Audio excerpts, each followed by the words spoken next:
gosta, mesmo que vocês casem sem se amar. E depois de 6 meses um olha pro outro e aí, pois é, sei lá.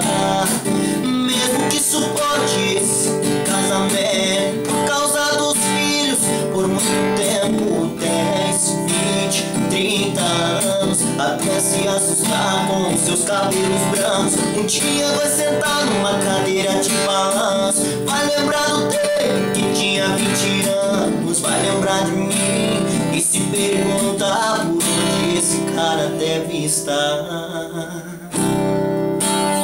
Eu vou estar te esperando, nem que já esteja velhinha gata, com 90 viúvas sozinha, não vou me importar. Vou ligar, te chamar pra sair, namorar no sofá, nem que seja além dessa vida.